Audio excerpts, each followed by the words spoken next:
जय भीम साथियों हाजिर हूँ सुरेंद्र कुमार शर्मा अज्ञात जी द्वारा रचित महान पुस्तक क्या बालू की भीत पर खड़ा है हिंदू धर्म का ऑडियो बुक का भाग 3 लेकर।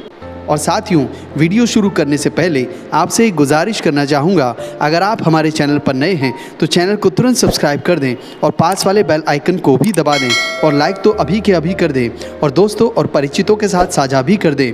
चलिए साथियों, शुरू करते हैं सुरेंद्र कुमार शर्मा अज्ञात जी द्वारा रचित क्या बालू की भीत पर खड़ा है हिंदू धर्म की ऑडियो बुक का भाग 3। और साथियों, आगे की संवाद कुछ इस प्रकार हैं। हमारे कैसे कैसे प्रश्न। अपने यहाँ यह प्रश्न कभी नहीं उठता कि ऐसा क्यों है। हमें ऐसे प्रश्न क्या कभी परेशान करते हैं? हमें तो दूसरी तरह के प्रश्न ही परेशान करते हैं। जैसे अभिनेता संजय दत्त ने अपने पिता सुनील दत्त की अस्थियों का विसर्जन ऋषिकेश में कर दिया तो हरिद्वार में बवाल खड़ा कर दिया गया। ऋषिकेश के परमार्थ निकेतन के जिस स्वामी चिदानंद मुनि ने अस्थि विसर्जन कराया था उसका पुतला फूंका गया। यह तब है जब ब्रिटेन में बसे लाखों भारतीयों ने अब हरिद्वार में अपने परिजनों की अस्थियां डालने आने के बजाय उन्हें लस्टशायर की सोर नदी में प्रवाहित करना शुरू कर दिया है। और जब शिकागो की डीपाइल यूनिवर्सिटी के 23 वर्षीय छात्र हेमंत मेहता ने अपनी आस्था इंटरनेट पर बाकायदा बोली लगाकर भेज दी है और अब वह बोली लगाने वाले जिम हेंडरसन के निर्देशों के मुताबिक चर्च की सेवा कर रहा है। हमें परेशानी इसलिए होती है कि मलयाली फिल्म अभिनेत्री मीरा ने राज राजेश्वर मंदिर में पूजा अर्चना कर ली है। हमें परेशानी इसलिए होती है कि कन्नड़ अभिनेत्री राजमाला सबरीमाला मंदिर के गर्भगृह तक चली गई है और मई 2007 में एक हिंदू केंद्रीय मंत्री की ईसाई पत्नी केरला के गुरुवयूर मंदिर में अपने पति के साथ पूजा के लिए प्रविष्ट हो गई है। यानी कि एक गैर हिंदू औरत हिंदू मंदिर में प्रवेश कर गई। धर्म ध्वजियों को यह नहीं दिखाई देता कि एक गैर हिंदू ने हिंदू की आस्था को अपनाया है। बवाल यदि मीरा के सहधर्मी मचाते तो समझ में आता भी। किसी मस्जिद या चर्च में किसी हिंदू के जाने पर तो बवाल नहीं उठता। हम सबरीमाला मंदिर में एक औरत अभिनेत्री के प्रवेश से परेशान हैं क्योंकि उक्त मंदिरों में स्त्री का, विशेषतः उस उम्र की स्त्री का जिसे मासिक धर्म होता हो, से 50 की आयु की स्त्री का प्रवेश उसके स्त्रीत्व के कारण वर्जित है। यानी सुपरसोनिक युग में हमारे यहाँ स्त्री आज भी अछूत है। हमारे यहाँ धर्म ध्वजियों ने सचेतन तौर पर इस बात का ध्यान रखा है कि कोई ऐसा विचार अपनाने ही न पाए जिससे उनकी सत्ता को चुनौती मिले। मनोज मिश्र ने ठीक ही कहा है, हम कपिल के संख्यावाद और पतंजलि के योग दर्शन पर ही इतराते रह गए और यूरोप भाप के इंजन का आविष्कार कर आगे बढ़ गया। हम पुष्पक विमान के सपने देखते रहे और दूसरे देश हवाई जहाज़ बनाकर हमारे आसमान पर चक्कर लगाने लगे। हम योग वाशिष्ठ पर न्यौछावर होते रहे और न्यूटन ने गुरुत्वाकर्षण का सिद्धांत खोजकर भौतिक शास्त्र को नई दिशा दे दी। हमें स्वीकारना होगा कि थोथे दम्भ ने हमें कहीं का नहीं छोड़ा। छद्म व यथार्थ हिंदुत्व। हमें छद्म हिंदुत्व और यथार्थ व प्रबुद्ध हिंदुत्व के अंतर को समझना होगा, क्योंकि छद्म हिंदुत्व हिंदुत्व के दुश्मनों से भी ज़्यादा हानि पहुंचाने वाला है। छद्म हिंदुत्व शोर मचा सकता है, प्रदर्शन कर सकता है, कानून व्यवस्था की समस्या पैदा कर सकता है, अल्पसंख्यकों को कोस सकता है, परंतु वह बौद्धिक रूप में इतना सक्षम नहीं है कि यथार्थ हिंदुत्व की समस्याओं को पहचान तक सके। उनके समाधानों की तो बात ही छोड़िए। यथार्थ हिंदुत्व समाज के वास्तविक कल्याण से प्रेरित है, न कि वह सत्ता प्राप्ति की लालसा को कोई मुखौटा है। यदि हिंदू समाज अपनी कमियों, कमजोरियों, न्यूनताओं आदि का साक्षात्कार करेगा तभी उन्हें दूर करने की सोचेगा। परंतु यदि हम उसे उनकी ओर उन्मुख ही न होने दें और उसे शत्रुओं, अल्पसंख्यकों के प्रति विश्ववमन करने के निरर्थक प्रयास में लगाए रखें तो इससे हिंदू समाज का भला कैसे हो सकता है? अपनी कमियों से मुंह फेरना तो वैसे ही इंसानी फितरत है। अब यदि उसे उनके प्रयत्न पूर्वक विमुख रखने वाले कथित हितैषी भी मौजूद हों तो फिर उससे उनकी तारीफ उन्मुख होने का प्रश्न ही नहीं पैदा होगा। यथार्थ हिंदुत्व आत्मालोचन की दृढ़ चट्टान पर खड़ा है। वह हिंदू समाज को अपने अंदर यथार्थ, अपने धर्म ग्रंथों, अपने समाज के अंदर झांकने के लिए, आत्मनिरीक्षण व अपनी आलोचना आप करने के लिए प्रेरित करता है और अवसर जुटाता है ताकि अपने दोषों से मुक्ति का उपाय ढूंढा जा सके। यह काम कठिन और अप्रिय ज़रूर है, परंतु कल्याणकारी और लाभकारी भी है। छद्म हिंदुत्व हिंदू की चापलूसी करके उसे लोक लुभावन बातें सुनाकर अपना नेतृत्व स्थापित करते हैं, या फिर अल्पसंख्यकों के विरुद्ध विश्वमन करके अपने को हिंदू का प्रिय बनाना चाहता है। मानसिक आलस्य से ग्रस्त जो हिंदू इनके बहकावे में आता है, वह क्या अपना या समाज का कुछ बनाता संवारता है?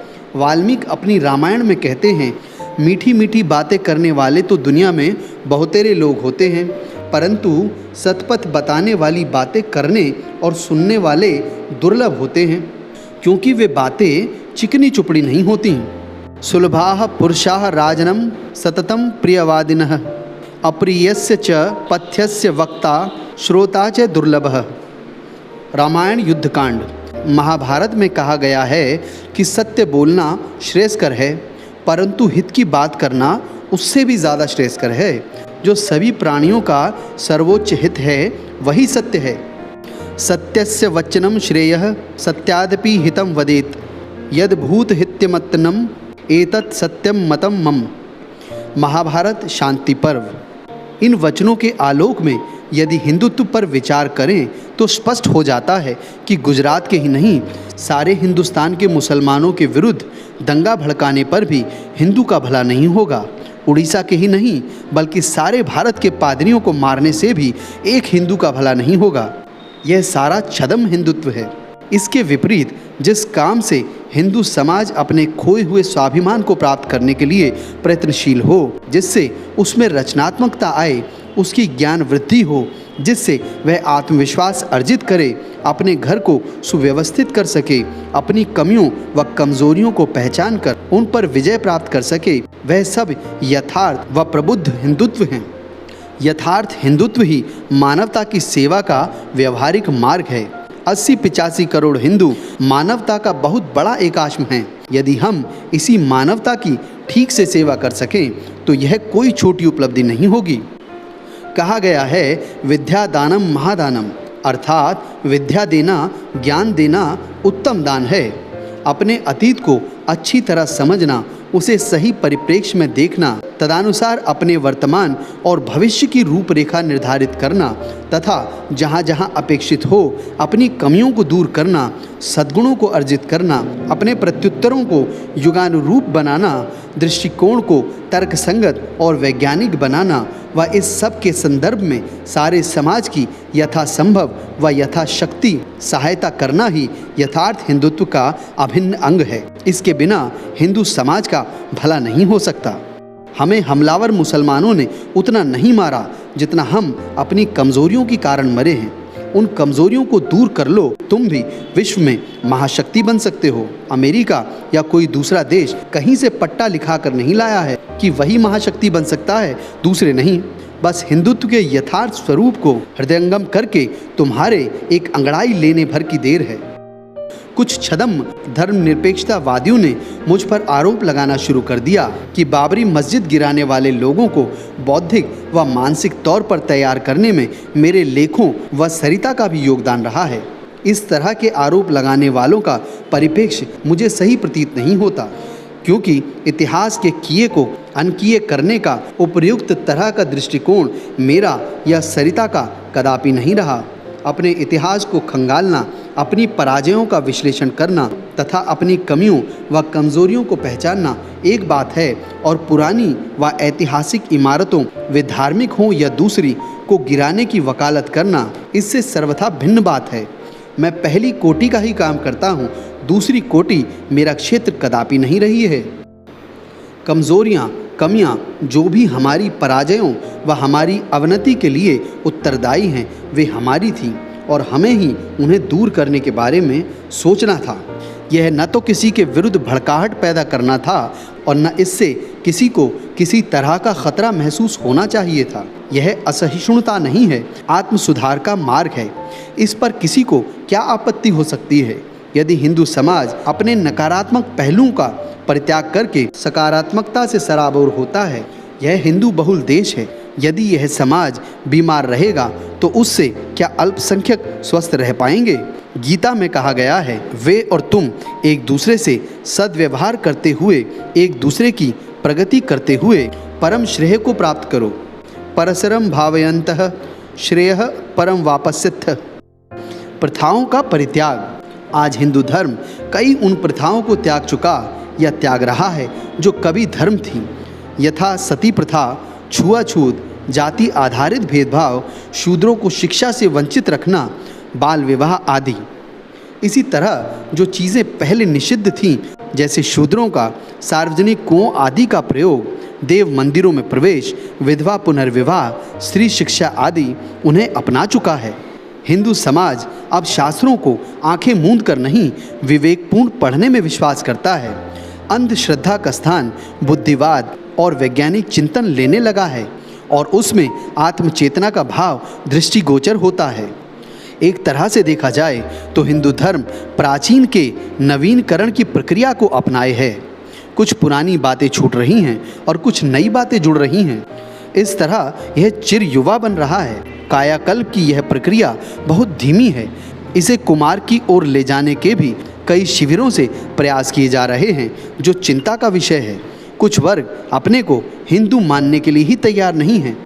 वे इस बाड़े से बाहर जा चुके हैं, कुछ जा रहे हैं और कुछ जाने के लिए हाथ पैर मार रहे हैं। स्वामी विवेकानंद द्वारा स्थापित रामकृष्ण मिशन वालों ने सर्वोच्च न्यायालय तक इस बात के लिए कानूनन लड़ाई लड़ी कि उन्हें हिंदू न माना जाए।